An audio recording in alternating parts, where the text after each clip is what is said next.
اللهم صل على سيدنا ومولانا محمد اللہ. بسم اللہ الرحمن. السلام علیکم ورحمۃ اللہ وبرکاتہ. کیا حال ہے آپ سب کا؟ الحمدللہ رب العالمین والعاقبۃ للمتقین والصلاۃ والسلام علی سید الانبیاء والمرسلین. قال اللہ تعالی وتبارک فی القرآن المجید والفرقان الحمید. بسم اللہ الرحمن الرحیم. لقد من اللہ علی المؤمنین اذ بعث فیہم رسولا. صدق اللہ مولانا العظیم وصدق رسولہ النبی الکریم الرؤوف الرحیم. تمام حمد و ثنا، تعریف و توصیف اللہ جل مجدہ الکریم کی ذات بابرکات کے لیے، جو خالق کائنات بھی ہے اور مالک شہنشاہات بھی. اللہ جل وعلا کی حمد و ثنا کے بعد حضور نبی اکرم شفیع امم رسول محتشم نبی مکرم صلی اللہ علیہ وسلم کے حضور ناز میں اپنی عقیدتوں اور محبتوں کا خراج پیش کرنے کے بعد، معزز محترم محتشم سامعین، السلام علیکم ورحمۃ اللہ وبرکاتہ. میں زیادہ لمبی گفتگو نہیں کرنی، اختصار کے ساتھ کچھ باتیں آپ کے گوش گزار کرنا چاہوں گا. اللہ تعالیٰ میری زبان پہ کلمۃ الحق جاری فرمائے. جیسا کہ آپ سب کے علم میں ہے کہ آج کی یہ سالانہ محفل نعت جو سال ہر سال سے یہاں انعقاد پذیر ہو رہی ہے، ہمارے محترم عالی مرتبہ جناب ملک یوسف صاحب، جناب محترم ملک ناصر صاحب اور جناب ملک آصف صاحب اپنے بزرگوں کے ایصال ثواب کے لیے بارگاہ رسالت مآب صلی اللہ علیہ وسلم میں ہدیہ عقیدت پیش کیا کرتے ہیں. آگے ہر سال ان کے والد بزرگوار بھی اس محفل میں موجود ہوا کرتے تھے. آج پہلا موقع ہے کہ وہ اس محفل میں شریک نہیں ہیں. اللہ اس کی برکتیں ان کی قبر میں اتار دے اور ان کی قبر کو وسیع، کشادہ، منور، خوشبودار اور ٹھنڈا کر دے. آقا کریم علیہ السلام کا تذکرہ نور کرنے اور سننے کے لیے ہم ہر سال یہاں جمع ہوتے ہیں اور اپنی سعادت مندیوں کے حصے سمیٹتے ہیں. حضور کا ذکر نور یقیناً ہمیں تسکین دیتا ہے اور اس سے ہم قرار پاتے ہیں. حضرت شیخ مہدی الفاسی علیہ رحمہ کا قول میں اکثر بیان کرتا ہوں کہ آپ فرماتے ہیں کہ حضور کا ذکر سن کر جس شخص کے سینے میں ٹھنڈ نہیں پڑتی، اس کے سینے میں دھڑکنے والا دل کسی مومن کا دل ہی نہیں ہے. یہ ہو ہی نہیں سکتا کہ حضور کا ذکر ہو اور تسکین نہ پہنچے. تو اہل ایمان حضور کے ذکر سے تسکین پاتے آئے ہیں اور یقیناً یہ شے ان کے لیے باعث قرار ہے اور وہ اس سے اپنے قلب میں ایک ٹھنڈک اور راحت کو اترتا ہوا محسوس کرتے ہیں. ویسے تو پورا سال ہی حضور کے نام کی محافل کا انعقاد جاری رہتا ہے، لیکن ربیع الاول کا چاند طلوع ہوتے ہی محافل کا جو سلسلہ شروع ہوتا ہے وہ کئی مہینوں پر پھیل جاتا ہے. اب ربیع الثانی بھی نہیں، جمادی الاولیٰ ہے، وہ بھی نصف کو چھو رہی ہے، لیکن اس کے باوجود حضور کے نام سے محافل کا جو آغاز ربیع الاول میں ہوا تھا وہ ابھی تک جاری ہے. جب سے چند بد نصیب لوگوں نے الٹی ٹیڑھی لکیریں کھینچ کر کے انہیں پیغمبر حسن کے خاکے قرار دیا تو امت کے سینوں میں ایک ابال پیدا ہوا. علامہ اقبال نے کہا تھا، مسلمان کو مسلمان کر دیا طوفان مغرب نے. تو رد عمل پیدا ہوا اور پھر کائنات کا کوئی کونا اور گوشہ نہیں ہے اس کے بعد کہ جہاں حضور کا ذکر نہ ہو رہا ہو. آپ نے سنا ہوگا، اس بار اخبارات میں پڑھا ہوگا کہ سمندر میں مچھلیاں پکڑنے والے ماہی گیروں نے اپنی کشتیوں پر 12 ربیع الاول کے دن جھنڈے گاڑ کر کے سمندر کی سطح پر بھی نام محمد کے نعرے بلند کیے. مغرب کے پاس جدید سیٹلائٹ کا نظام موجود ہے، وہ دیکھے نا کہ کائنات کا کوئی کونا ایسا نہیں بچا ہے جہاں حضور کے نام کے قصیدے نہ پڑے جا رہے ہیں۔ اور سیدی اعلیٰ حضرت نے کیا خوب کہا، فرش پہ تازہ چھیڑ چھاڑ، عرش پہ طرفہ دھوم دھام، کان جدھر لگائیے تیری ہی داستان ہے۔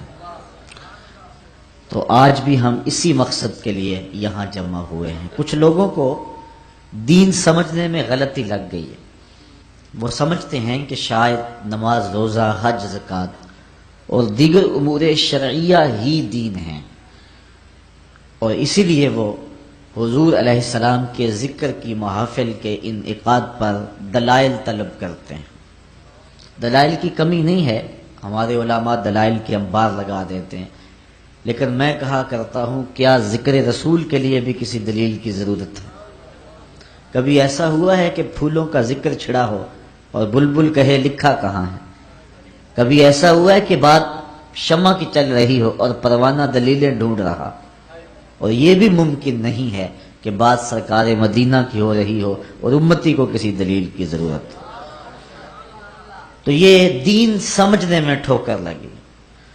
ایک ہلکا سا تجزیہ آپ کے سامنے رکھنا چاہتا ہوں، وقت مختصر ہے۔ قرآن مجید کے اندر 6666 آیات ہیں، لیکن جن سے احکام شرعیہ ثابت ہوتے ہیں ان کی تعداد صرف 500 ہے۔ باقی 6166 آیات دیگر موضوعات پہ، مناقب پہ، فضائل پہ، زہد پہ، ترغیب پہ، ترہیب پہ، تذکرہ انبیاء پہ، اولیاء کے تذکروں پہ، بلکہ اس کتے کا بھی تذکرہ ہے جو اصحاب کہف کے پیچھے چلا تھا اور غار کے دھانے پہ بیٹھا ہوا ہے۔ نہ صرف اس کتے کا ذکر ہے، اس کے بیٹھنے کے سٹائل کو بھی بیان کیا ہے۔ وَكَلْبُهُمْ بَاسِطٌ ذِرَاعَيْهِ بِالْوَسِيدِ، اس چونٹی کا بھی تذکرہ ہے جو حضرت سلیمان کی راہیں تک رہی تھی۔ تو قرآن مجید کے اندر صرف نماز، روزہ، حج اور زکوٰۃ کا ذکر ہی نہیں ہے، بلکہ اور دیگر امور کو بھی بیان کیا گیا ہے، اور یہ تو صرف 500 آیات ہیں جن سے احکام دینیہ ثابت ہوتے ہیں، اور باقی آیات دیگر موضوعات پر ہے۔ اسی طرح احادیث کا ایک بہت بڑا ذخیرہ ہے جو ہمارے تک پہنچا۔ حضرت امام بدر الدین عینی نے عمدۃ القاری شرح صحیح بخاری میں لکھا کہ حضرت امام ابو بکر بن داسہ کہتے ہیں کہ میں نے حضرت امام ابو داود سے سنا، وہ کہتے ہیں میں نے اللہ کے رسول صلی اللہ علیہ وسلم کی 5 لاکھ حدیثیں جمع کی۔ یہ امام بخاری نے یہ جو صحیح بخاری لکھی ہے، اس میں جو ہے وہ 7275 احادیث ہیں، لیکن 1 لاکھ صحیح احادیث آپ کو زبانی یاد تھی، اور ان سے آپ نے اس کا جو ہے وہ خلاصہ تیار کیا ہے۔ تو اس طرح امام ابو داؤد کو حضور علیہ السلام کی 5 لاکھ حدیثیں جمع کرنے کا موقع نصیب ہوا، اور ان سے انہوں نے خلاصہ تیار کیا، تو وہ رہ گئیں 4000 حدیثیں۔ 5 لاکھ احادیث رسول کا مجموعہ 4000 حدیثیں۔ زہد، مناقب اور فضائل کی حدیثوں کو الگ کر کے جن سے مسائل شرعیہ کا استنباط و استخراج ہوتا تھا، ان حدیثوں کو الگ کیا تو ان کی تعداد بچی صرف 800۔ 800 احادیث ہیں جن سے مسائل شرعیہ کا استخراج اور استنباط کیا جاتا ہے، باقی ہزاروں احادیث دیگر موضوعات پر ہیں۔ تو یہ بات اچھی طرح سے ہمیں ذہن میں بٹھا لینی چاہیے کہ نماز، روزہ، حج، زکوٰۃ ہی دین نہیں، یہ بھی دین ہے، اور اس کے علاوہ بھی دین کے بہت سارے شعبے ہیں، اور حضور علیہ السلام کے ذکر پر مشتمل گفتگو یہ صحابہ کی زندگی کا معمول رہا ہے، اور یہ ان کا مرغوب موضوع رہا ہے۔ آؤ دین کی باتیں کریں، اس سے صرف نماز، روزہ، حج ہی مراد نہیں ہے، دین کی باتوں میں حضور کا ذکر بھی آتا ہے، اور صحابہ کی مجالس جس طرح دین کی تفہیم، نماز روزہ کی تدریس اور اس کے ابلاغ کے لیے منعقد ہوتی تھی، الگ سے صحابہ کی مجالس کا انعقاد جو ہے وہ ہوتا تھا حضور کے خالص ذکر کے لیے، اور اس پر صحابہ میں سینکڑوں احادیث موجود ہیں۔ میں آپ کے سامنے صرف 3 احادیث رکھنا چاہوں گا، اور آپ کی توجہ مجھے ایک لمحے کی درکار ہے، چونکہ رات اس وقت میں داخل ہو چکی ہے کہ آپ پوری توجہ کریں گے، نہیں تو نیند آپ کو دبوچ لے گی۔ تو ایک روایت ہے جس کو امام مسلم نے روایت کیا ہے، امام نسائی نے روایت کیا ہے، امام ترمذی نے روایت کیا ہے، حدیث صحیح ہے۔ حضور نبی رحمت صلی اللہ علیہ وآلہ وسلم تشریف لائے تو صحابہ بیٹھے ہوئے تھے، اور بیٹھ کر کے کسی مضمون پہ ان کی گفتگو تھی اور کسی عنوان سے وہ آپس میں مصروف تھے۔ تو آقا کریم نے آ کر کے پوچھا کہ ما اجلسکم، میں یہ لفظ پڑھ رہا ہوں یہ سنن نسائی کے ہیں، ویسے مسلم میں بھی روایت ہے، ترمذی میں بھی روایت موجود۔ آقا کریم نے کہا ما اجلسکم، تمہیں کس شے نے یہاں بٹھایا ہوا ہے؟ آپ سے بھی کوئی پوچھ سکتا ہے نا، رات کا پچھلا پہر ہو رہا ہے، آپ لوگ سارا دن مصروف رہے ہیں، کوئی بندہ بھی آج کل فارغ نہیں ہے، تو آج یہاں اتنی دیر تک آپ کیوں بیٹھے ہوئے؟ تو کوئی سوال کر سکتا ہے، تو آپ اس کا کوئی جواب تو دیں گے اسے۔ تو حضور علیہ السلام نے صحابہ کو کہا ما اجلسکم، تم کیوں بیٹھے ہوئے، تمہارے جلسے کا مقصد کیا ہے، مقصد جلوس کیا ہے؟ تو صحابہ نے جو جواب دیا وہ جواب سنیے۔ انہوں نے کہا جلسنا نذکر اللہ، جلسنا ندعو اللہ وَنَحْمَدُهُ عَلَى مَا هَدَانَا لِدِينِهِ وَمَنَّ عَلَيْنَا بِكَ، آج کے جلسے کا مقصد یہ ہے کہ اللہ نے آپ کی صورت میں ہمارے اوپر جو کرم کیا ہے اس پر اللہ کا شکریہ ادا کرنے کے لیے بیٹھے ہوئے ہیں۔ اب مجھے بتاؤ میلاد اور کیا ہے؟ یہ لفظ مسلم میں نے پڑھے ہیں، جو ہے وہ نسائی کے۔ اب مسلم کے لفظ تھوڑے سے مختلف ہے، اس میں حضور نے کہا ما اجلسکم، تو یہاں ہے ندعو اللہ ونحمدہ، وہاں یہ ہے نذکر اللہ ونحمدہ علی ما ہدانا للاسلام، یہاں لدین ہی ہے، یہاں للاسلام ہے، یہ تھوڑے سے لفظوں کے ساتھ فرق ہے، حدیث ایک ہی ہے، مفہوم ایک ہی ہے۔ تو کہا صحابہ یہاں تمہیں کس نے بٹھایا ہوا ہے، کیوں بیٹھے ہوئے ہو؟ عرض کی جلسنا ندعو اللہ ونحمدہ، ہم اللہ کی تعریف کر رہے ہیں اور اللہ کو پکار رہے ہیں اور اس کا شکریہ ادا کر رہے ہیں۔ کس بات پہ؟ علی ما ہدانا لدینہ، کہ اس نے ہمیں دین کی ہدایت دی، وَمَنَّ عَلَيْنَا بِكَ، اور آپ کی صورت میں ہمارے اوپر احسان کیا کہ آپ عطا کر دی۔ یہاں حضرت حسان بن ثابت کی بولی دیکھیے، وہ کہتے ہیں مَنَّ عَلَيْنَا رَبُّنَا أَمْ بَعَثَ فِينَا مُحَمَّدًا صلی اللہ علیہ وسلم، ہمارے رب نے ہمارے اوپر یہ احسان کیا ہے کہ حضور عطا کر دیا۔ اگر اسی کو اردو میں ڈھالیں تو لفظوں کی ترتیب یوں ہوگی کہ فضل رب العلا اور کیا چاہیے، مل گئے مصطفیٰ اور کیا چاہیے، منا علینا ربنا ام بعث فینا محمد، یہ حضرت حسان بن ثابت کے لفظ ہیں رضی اللہ تعالیٰ عنہ۔ تو صحابہ نے کہا کہ آج ہم بیٹھے اس لیے ہیں کہ آپ کی صورت میں ہمارے اوپر جو کرم ہوا ہے اس پر اللہ کا ذکر کریں۔ جب صحابہ نے یہ جواب دیا، توجہ چاہوں گا، تو حضور نے ارشاد فرمایا صحابہ کیا تم اس بات پہ قسم اٹھاتے ہو کہ تم اسی لیے بیٹھے ہوئے ہو؟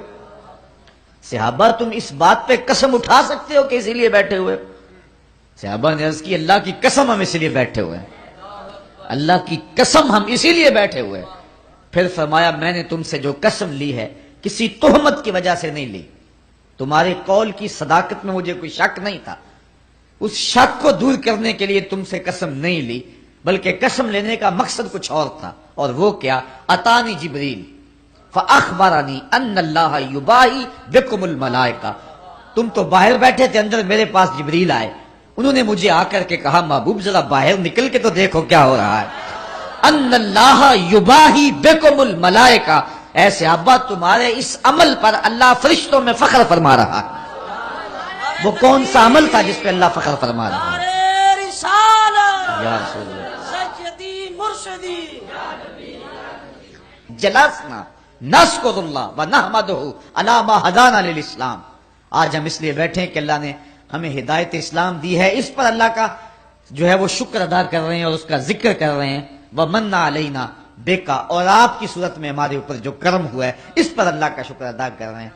فرمایا صحابہ قسم دو، صحابہ نے قسم دی، کہا کسی تہمت کی وجہ سے قسم نہیں لی بلکہ ماجرا کچھ اور تھا۔ بعض کا قسم واقعے کی اہمیت کو اجاگر کرنے کے لیے لی جاتی ہے، اس لیے اس بات کو اجاگر کرنے کے لیے قسم لی، کہا قسم اس لیے لی کہ تم متنبہ ہو جاؤ، اور میرے پاس جبریل آئے تھے، انہوں نے مجھے آ کر کے بتایا محبوب تمہارے صحابہ یہ جو کام کر رہے ہیں، ان اللہ یباہی بکم الملائکہ، تو صحابہ کے اس عمل پر اللہ فرشتوں میں فخر فرما رہا ہے۔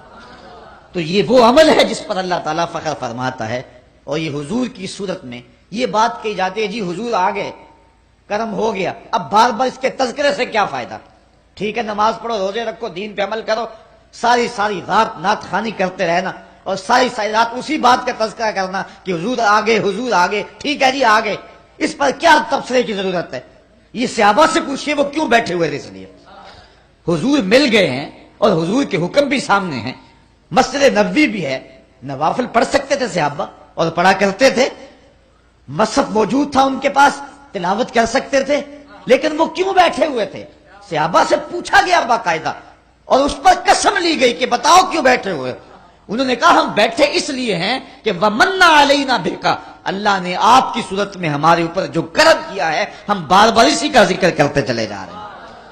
اللہ اکبر۔ تو یہ ایک بات تو یہ بات ذہن میں رکھیں کہ صرف نماز، روزے اور حج اور زکوٰۃ اور دیگر احکام شرعیہ کا نام ہی دین نہیں ہے، اکٹھے بیٹھ کے حسن محمد کی باتیں کرنا اور حضور کے آنے پہ اللہ کا تشکر ادا کرنا یہ بھی عین دین ہے۔ دوسری حدیث جس میں حضور علیہ الصلوۃ والسلام نے اپنا ذکر خود کیا، تشریف لائے، صحابہ باہم بیٹھے ہوئے تھے اور آج تذکرہ چل رہا تھا نبیوں کا۔ ایک نے بولا حضرت آدم علیہ السلام کی بڑی شان ہے، وہ ابو البشر انسانیت کا نقطہ آغاز ہے۔ دوسرا بولا بالکل ٹھیک کہا تم نے، لیکن حضرت ابراہیم علیہ السلام کا مرتبہ کون سا کم ہے؟ وہ بیٹے کی گردن پہ اللہ کے نام پہ چھری رکھ دیتے ہیں اور جلتی ہوئی آگ کے انگاروں میں چھلانگ لگا دیتے ہیں۔ تیسرا بولا حضرت موسیٰ علیہ السلام کا مرتبہ کون سا تھوڑا ہے، ہاتھ میں عصا ہے، سر پہ امامہ ہے اور فرعون کے دربار میں کھڑا ہو کے اللہ کا نبی توحید کا اعلان کر رہا ہے۔ ایک نے کہا حضرت عیسیٰ علیہ السلام کی شان کون سی کم ہے؟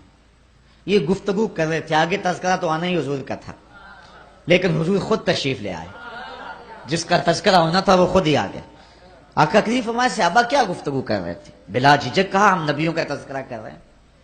آج تو ایک پیر دوسرے پیر کا نام نہیں لینے دیتا، لیکن صحابہ نے کہا کہ حضور ہم نبیوں کا ذکر کر رہے ہیں۔ حضور خوش ہوئے، فرمایا تم نے کہا آدم صفی اللہ ہیں، ہوا کذالک، بالکل ایسے ہے۔ تم نے کہا نوح نجی اللہ ہیں، ہوا کذالک، بالکل ایسے ہے۔ تم نے کہا ہے کہ موسیٰ کلیم اللہ ہیں، ہوا کذالک، بالکل ایسے ہے۔ تم نے کہا عیسیٰ روح اللہ ہیں، ہوا کذالک، بالکل ایسے ہیں۔ آگے فرمایا الا وانا حبیب اللہ، سن لو میں بھی اللہ کا حبیب ہوں۔ لواء الحمد بیدی یوم القیامہ، سارا حمد کا جھنڈا قیامت کے دن میرے ہاتھ میں ہوگا۔ اور یہ جتنے نبیوں کا تم تذکرہ کر رہے ہو، آدم علیہ السلام سے لے کر کے حضرت عیسیٰ تک، یہ سارے کے سارے نبی میرے جھنڈے کے سائے تلے ہوں گے۔ ولا فخر، اور اس پہ میں فخر نہیں کرتا۔ یہاں ملا علی قاری نے مرقات میں بڑی خوبصورت بات لکھی، وہ کہتے ہیں بات فخر والی ہے، کرتے کیوں نہیں؟ ابو البشر انسانیت کا نقطہ آغاز، جھنڈے کے سائے تلے کھڑا ہو، بات فخر والی ہے کہ نہیں ہے؟ وہ ایک زمانہ تھا کہ کسی شخص کی والدہ فوت ہو گئی، تو ان کا شوق تھا کہ چیلم کی تقریب میں میری حاضری ہو۔ 3-4 گھنٹے کا سفر تھا، میں نے معذرت چاہی، تو اس نے کہا جی ہمارے اس مجمع میں بڑے سول اور فوجی حکمران آئیں گے، آپ کو پیغام دینے کا موقع نصیب مل جائے گا، اتنے لوگ بہانے سے اکٹھے ہوں گے۔ میں نے پھر بھی معذرت چاہی، تو اس نے کہا جی ہمارے ہاں ایک ایٹمی سائنسدان آئیں گے، تو آپ تو پھر آئیں، تو مجھے بھی شوق تھا انہیں دیکھنے کا، تو میں ان کے ہاں چلا گیا۔ جس کی والدہ فوت ہوئی اس کا تو سب کچھ اجڑ جاتا ہے، لیکن میں نے اس شخص کو دیکھا کہ اس کے پاؤں تلے زمین نہیں لگے، پاؤں زمین پہ نہیں لگ رہے تھے، اس خوشی میں کہ آج میرے گھر کے اندر ایسے ایسے مہمان ٹھہرے ہوئے۔ یار جس کے گھر کے اندر چند معزز اور معتبر مہمان ٹھہرے ہوں، خوشی سے اس کے پاؤں زمین پہ نہ لگیں، اور جس کے جھنڈے کے سائے تلے نبی کھڑے ہوں، پھر اس کی کیا کیفیت ہوگی؟ لیکن کہا ولا فخر، میں فخر نہیں کرتا۔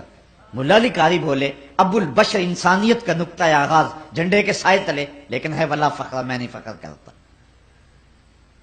شہنشاہ حسینہ، ماہ خوباں، جس کے چراغ حسن سے پورا مصر روشن ہو گیا، جناب یوسف علیہ السلام جھنڈے کے سائے تلے کھڑے ہیں، بات فخر والی ہے کہ نہیں ہے؟ کہا ولا فخر، میں نہیں کرتا۔ پاؤں کی ٹھوکر سے مردے کو زندگی دینے والا، اللہ کا جلیل القدر نبی، بن باپ کے پیدا ہونے والا، عیسیٰ روح اللہ، ماں کی آغوش میں نبوت کا اعلان کرنے والا، اللہ کا جلیل القدر نبی، ماں کی آغوش میں اپنی نبوت کا اعلان کرنے والا، اور اللہ کی طرف سے انہیں کتاب عطا کر دی گئی، وہ کہے جھنڈے کے سائے تلے کھڑا ہے، بات فخر والی ہے کہ نہیں؟ کہا ولا فخر، میں نہیں کرتا۔ ملا علی قاری کہتے ہیں جب بات فخر والی ہے تو کرتے کیوں نہیں؟ پھر خود ہی کہا یہ حضور کے لیے فخر کی بات نہیں ہے کہ نبی جھنڈے کے سائے تلے آئے، بلکہ یہ نبیوں کے لیے فخر کی بات ہے کہ حضور کے جھنڈے کا سایہ مل گیا ہے۔ فخر کا دل میں دریچہ باز کرنا چاہیے، جن کا تو آقا ہے ان کو ناز کرنا چاہیے۔ یہ ان کے لیے ناز کی بات ہے کہ حضور کے جھنڈے کا سایہ نصیب ہو گیا۔ لوگ چاند پہ جا کے فخر کر رہے ہیں، میرا نبی چاند کو قدموں میں بلا کر بھی فخر نہیں کر رہا۔ یہ حضور کے لیے فخر کی بات نہیں کہ چاند کو بلایا ہے، یہ چاند کے لیے فخر کی بات ہے کہ حضور نے بلایا ہے۔ اگر اشارہ کسی اور سمت اٹھتا تو وہ بھی قدموں میں سلامیاں پیش کرتا۔ تو اب دیکھیے کہ یہاں حضور علیہ الصلوۃ والسلام کا ذکر اور انبیاء کا ذکر ہوتا ہے، اور خالص ساری مجلس اسی عنوان سے منعقد ہوتی ہے، اور یہ سراپا دین ہے۔ تیسری ایک اور روایت جس کو حضرت ابو طفیل رضی اللہ تعالی عنہ نے روایت کیا ہے، یہ جلیل القدر صحابی ہیں، بلکہ صحابہ میں سب سے آخر میں وصال ان کا ہوتا ہے۔ 110 ہجری میں ان کا انتقال ہوتا ہے، حضور کے وصال کے پورا 100 سال بعد۔ حج کا موسم میں لوگوں کا اجتماع ہے، حضرت ابو طفیل اونچے ٹیلے پہ چڑھ گئے، لوگوں کی طرف اشارہ کر کے کہا لوگوں میری جانب آؤ، اس وقت روئے زمین پہ میرے علاوہ کوئی نہیں ہے جس نے حضور کو دیکھا، صرف یہی دو آنکھیں ہیں جنہوں نے جمال محمد عربی کی زیارت کی۔ وہ استاد ابراہیم ذوق نے کہا تھا اپنے شاگردوں کو کہ آنے والی صدیاں تم پہ ناز کریں گی، اے لوگو تم نے ذوق کو دیکھا، تم نے ذوق سے باتیں کی ہیں۔ جس نے استاد ذوق کو دیکھا اس پہ تو زمانہ ناز کرے، پھر جن نگاہوں نے جمال رسول کو دیکھا ہے صلی اللہ علیہ وسلم تو پھر ان آنکھوں پر ناز کیوں نہ کیا جائے۔ تو حضرت ابو طفیل اونچی جگہ پہ کھڑے ہو کر کے کہتے ہیں لوگو آؤ، اس روئے زمین پہ اب میرے علاوہ کوئی نہیں ہے جس نے حضور کو دیکھا ہو، آؤ مجھے حضور علیہ السلام کے بارے میں پوچھو۔ یا میرے جیسا کج مج شخص اگر حضور کا ذکر کرنے کے لیے جمع ہو، حاضر ہو، تو کتنے لوگ جمع ہو جاتے ہیں حضور کا ذکر سننے کے لیے۔ یہ میرے لیے کوئی نہیں آیا، یہ ذکر رسول کے لیے آئے ہیں۔ تو یاد جب صحابی جس نے آنکھوں سے جمال رسول دیکھا ہے، تو جب اس نے کہا کہ آؤ مجھ سے حضور کا تذکرہ سنو، اور پھر موجود جو ہیں وہ سارے تابعین ہیں، تو پھر بتاؤ ان کی کیفیت کیا ہوگی، ذوق و شوق کا عالم کیا ہوگا، اور محبتوں کا ہجوم کیا ہوگا۔ تو لوگوں نے اکٹھے ہو کر کے ہجوم کر کے حضرت ابو طفیل کے چاروں طرف گھیرا ڈال لیا اور کہا صف لنا رسول اللہ صلی اللہ علیہ وسلم، ہمیں حضور کا حلیہ بیان کر دیجئے، ہمیں بتائیے حضور کیسے تھے۔ تو حضرت ابو طفیل نے 3 لفظوں میں حضور کا حلیہ بیان کیا۔ وہ 3 لفظ آسان ہیں، اگر آپ یاد کر سکیں تو حضور کے وصاف اور حلیہ نگاروں میں آپ کا نام بھی شامل ہو جائے گا کہ آپ کو بھی حضور کا حلیہ آتا ہے۔ ایک تو لمبے تذکرے حضور کے حلیے پہ، امام ترمذی نے پوری کتاب لکھی ہے شمائل ترمذی، علماء نے اس پر اور بہت کچھ لکھا ہے، لیکن یہ 3 لفظوں میں حضرت ابو طفیل نے جو ہے وہ حضور کا حلیہ بیان کیا۔ لوگوں نے کہا صف لنا رسول اللہ صلی اللہ علیہ وسلم، ہمیں حضور کا حلیہ بیان کیجیے۔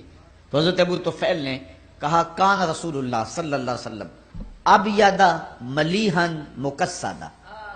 3 لفظوں میں حضور کا حلیہ، ایک تو چٹے رنگ کے تھے حضور کا حلیہ بیان کیا، ایک تو سفید رنگ کے تھے ابیض۔ اللہ اکبر، یہ ابیض کا لفظ حضور کے لیے انہوں نے بولا۔ ویسے بعض کتابوں میں ازہر اللون کے لفظ ہیں، حضور کا رنگ چمکدار تھا۔ ام معبد نے جو حضور کا حلیہ بیان کیا ہے تو اس کے لفظ ہیں رأیت رجلا ظاہر البذات، میں نے ایک ایسا شخص دیکھا جس کا چہرہ نکھرا ہوا تھا۔ اللہ اکبر، یہ بنو خزاعہ کی عورت تھی۔ ہجرت کی رات حضور علیہ الصلوۃ والسلام اس کے مکان کے قریب سے گزرنے لگے تو بھوک کی جو ہے وہ شدت حضور کو محسوس ہوئی، تو یہاں رکے اور اس کو کہا کہ اگر کچھ ہے ہمارے تو ہمیں پیش کرو۔ تو اس نے کہا کہ میں ایک دیہاتی عورت ہوں اور ایک عرب خاتون ہوں، عربوں کے ہاں مہمان آ جائے وہ تو سب کچھ لٹا دینے کے لیے تیار ہوتے ہیں، اور پھر مہمان بھی اتنے سونے آ جائیں۔ وہ کہتی ہے لو کانت اندی شیئن ما آبزکم الکرا، اگر میرے پاس کچھ ہوتا تو میں کچھ کسر نہ چھوڑتی، میں رج کے خدمت کرتی، لیکن افسوس یہ ہے کہ اس وقت جب آپ آئے ہو میرے پاس کچھ ہے نہیں کہ جو آپ کے لیے پیش کر سکوں، اور اس کا مجھے افسوس رہے گا۔ ایک کونے میں بکری بندھی ہوئی تھی، حضور نے ارشاد فرمایا اگر تم کہو تو اس کا دودھ دھو لے۔ اس نے کہا اس کی تو ہڈیوں میں گودا بھی نہیں ہے، چلنے کے قابل بھی نہیں کہ ریوڑ کے ساتھ جاتی۔ فرمایا اگر تم اذن دیتی ہو تو ہم اس کا دودھ دھو لیتے۔ اس نے کہا مجھے کیا اعتراض ہو سکتا ہے، اگر یہ دودھ دیتی ہے تو مجھے کیا اعتراض ہے۔ حضرت ابو بکر صدیق رضی اللہ تعالیٰ عنہ نے آگے بڑھ کے بکری کو کھولا، حضور نے دستے برکت، دستے شفا، دستے نور اس بکری کی پشت پہ پھیرا۔ راوی کہتا اس نے ٹانگیں چوڑی کر دی اور اس کی کھیری میں دودھ اترایا۔ حضور نے فرمایا برتن لاؤ۔ بکری کا پاؤ 1.5 پاؤ دودھ ہوتا، اس نے چھوٹا سا برتن پیش کیا۔ حضور نے جب دودھ دھویا تو راوی کہتا ہے کہ جھاگ اٹھنے لگی۔ جھاگ اٹھنے سے مراد یہ ہے کہ دودھ کثرت سے تھا اور دودھ کی تیزی بہت تھی، اس لیے جھاگ اٹھی۔ برتن بھر گیا، فرمایا دوسرا برتن لاؤ۔ وہ لایا گیا، وہ بھی بھر گیا۔ تیسرا لایا گیا، حتیٰ کہ ام معبد کے گھر کی تھالیاں بھی دودھ سے بھر گئیں، لیکن دودھ اب بھی ختم نہیں ہوا۔ لگتا تھا اللہ نے بکری کے تھنوں کا تعلق کوثر کی نہر سے جوڑ دیا تھا۔ اب ہوا یہ کہ سب نے شراب ہو کر کے پیا اور آقا کریم علیہ السلام نے دعائے برکت دی اور حضور ام معبد کا شکریہ ادا کر کے چلے گئے۔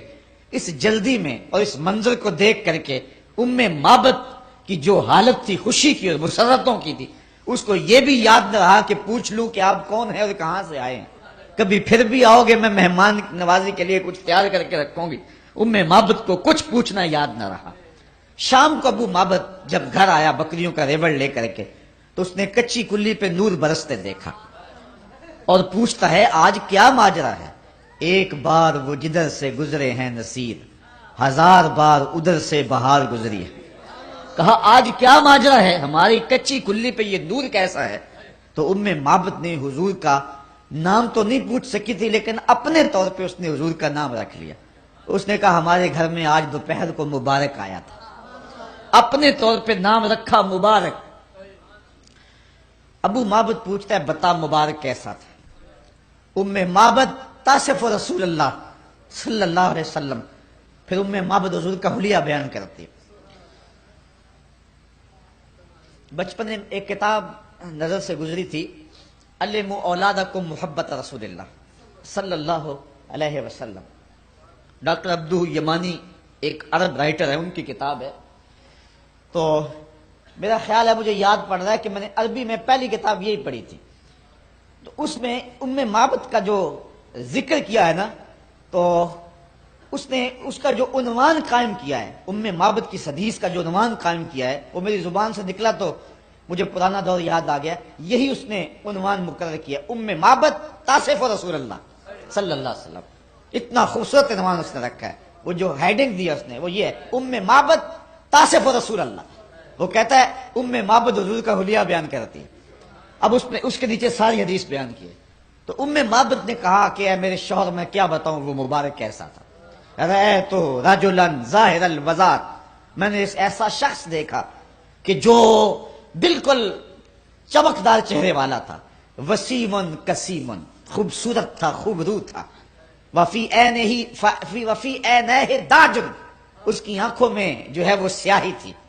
ایک ایک حضور کے عضو کا تذکرہ کیا، لیکن اس کے 2 لفظ میں آپ کے سامنے رکھوں گا اور آج کی مجلس میں آنے کا مل پڑ جائے گا۔ 2 لفظ ہے لیکن حد کر دی اس نے۔ ام معبد نے کہا میرے شوہر میں کیا بیان کروں وہ کیسا تھا؟ اس کا حلیہ 2 لفظوں میں سن لو۔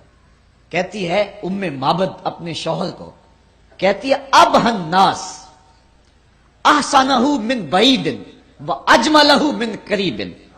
میرے شوہر میں کیا بتاؤں وہ کتنا سونا تھا۔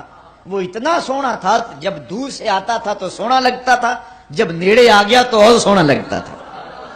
کچھ لوگ ہیں دور سے اچھے لگتے ہیں، قریب سے بھلے نہیں لگتے۔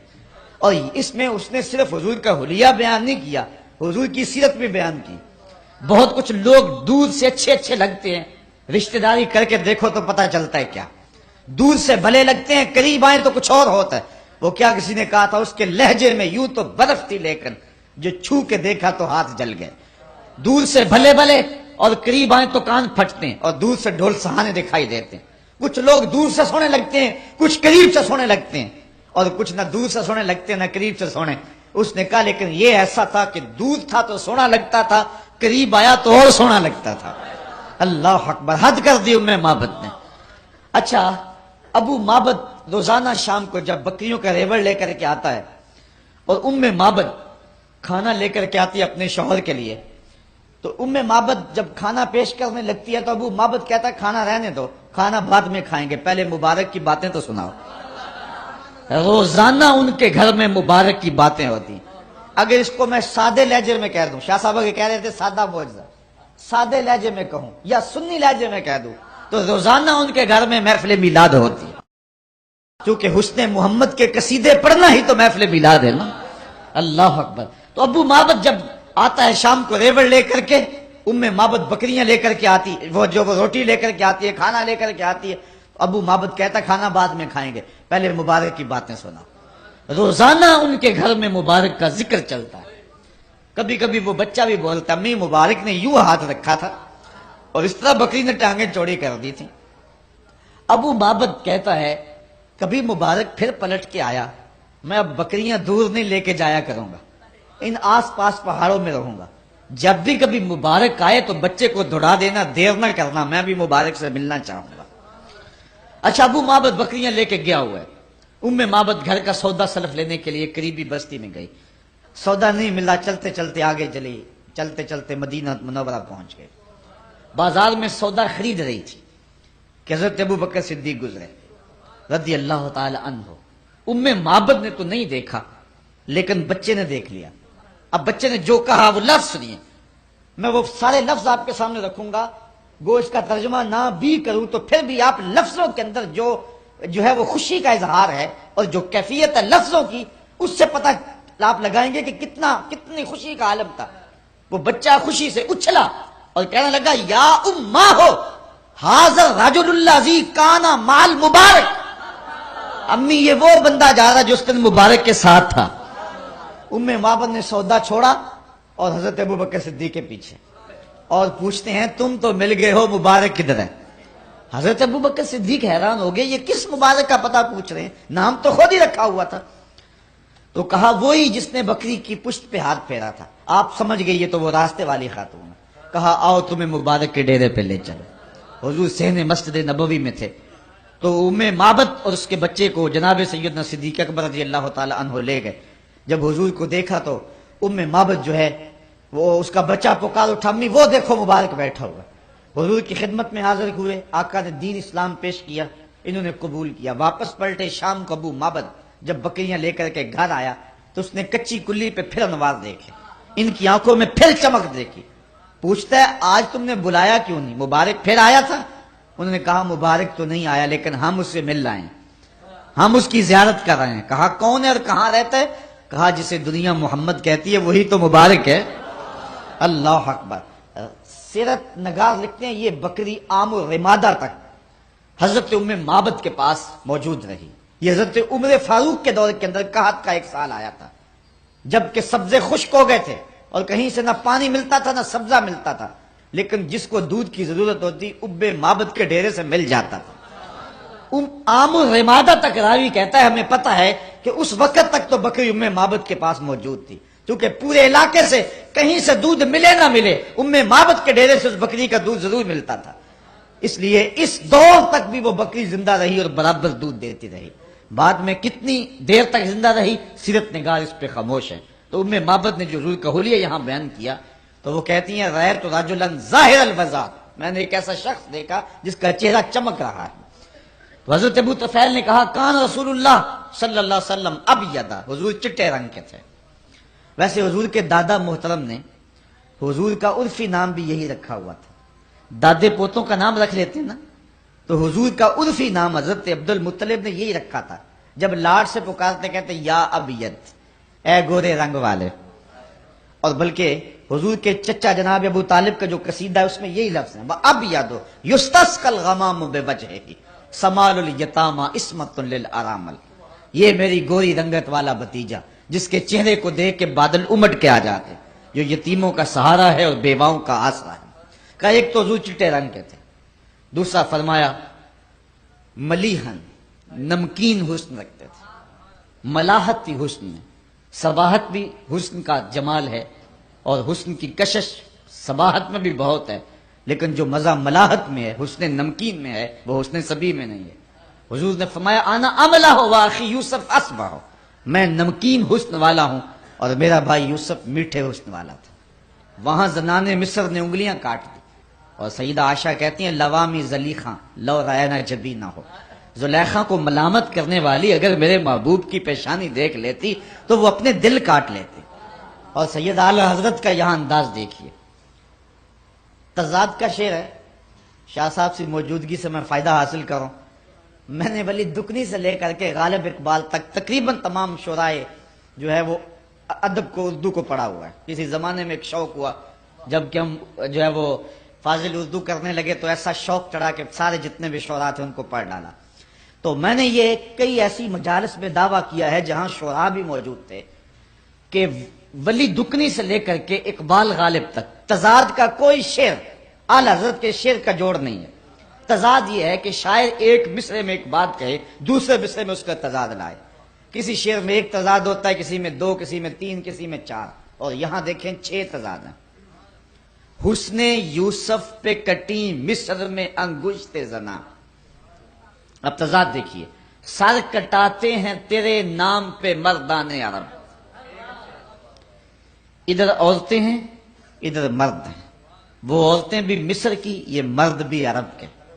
اور انہوں نے دیکھ کر اور انہوں نے صرف سن کر اور ان کی انگلیاں کٹیں, ان کے سر کٹتے. اور ان کی انگلیاں کٹیں ماضی کی کہانی, کٹاتے ہیں مضارع ہے, تسلسل جاری ہے. عامر چیمہ نے ابھی کل گردن کٹوائی. اور ادھر کٹیں یہ بے اختیاری میں ہوا ہے, لازم ہے. اور کٹاتے ہیں متعدی ہے, کس پایا جاتا ہے. اور ادھر انگلیاں کٹ گئیں ایمان پھر بھی نہ لائیں, ادھر ایمان پہلے لائے سر پھر کٹائے. سخن شاعری شہر یار اپنی جگہ, نعت کہنے کو احمد رضا چاہیے. اللہ حسن یوسف پہ کٹی مصر میں انگشت زنا, اور سر کٹاتے ہیں تیرے نام پہ مردان عرب. یہ حسن ملک کی کشش ہے کہ جس سے لوگوں نے اپنے سر بھی کٹوا لی, اور تا ہنوز یہ سلسلہ جاری ہے. تو کہا کان رسول اللہ صلی اللہ علیہ وسلم ابیضا ملیحن. اور تیسری بات کہی مقصدہ. مقصد کا معنی متوازن, لیس بالطویل ولا بالقصیر, قد لمبا بھی نہیں تھا چھوٹا بھی, متوازن. سوال بطن و صدر, پیٹ اور سینہ برابر, نہ پیٹ بڑا نہ سینہ بڑا, یہ ہے توازن. ہر معاملے میں توازن, ہر معاملے میں توازن. لیکن یہ بات بھی ذہن میں رکھیں, حضور نہ قد کے لمبے نہ چھوٹے, درمیانی قد و قامت. لمبے لمبے قد کے صحابہ بھی موجود تھے, لیکن 10,000 کے مجمع میں حضور کھڑے ہوں, لمبے لمبے قد والے بھی لوگ موجود ہوں, حضور کے کندھے لوگوں کے سروں سے اونچے نظر آیا کرتے. یہ اللہ نے اپنے محبوب کو رفعت اور بلندی عطا فرمائی تھی. تو حضرت ابو طفیل رضی اللہ تعالیٰ عنہ نے کہا آؤ میں تمہیں حضور کا حلیہ بیان کروں. تو 3 لفظوں میں حلیہ بیان کیا. کان رسول اللہ صلی اللہ علیہ وسلم ابیضا ملیحن مقصدا. حج کے موقع پہ حضور کا حسن بیان کر رہے ہیں.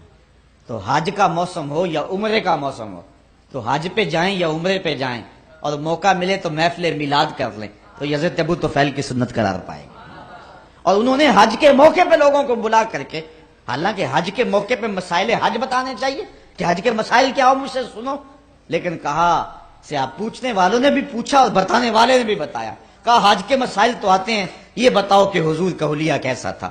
تو حضرت ابو طفیل نے حج کے موسم پہ حضور کا حلیہ بیان کیا. تو یہ غلطی لگ گئی کچھ لوگوں کو کہ انہوں نے دین کا انحصار صرف احکام پہ کر لیا, اور باقی جہاں سے دین پھوٹتا ہے اس کو چھوڑ دیا.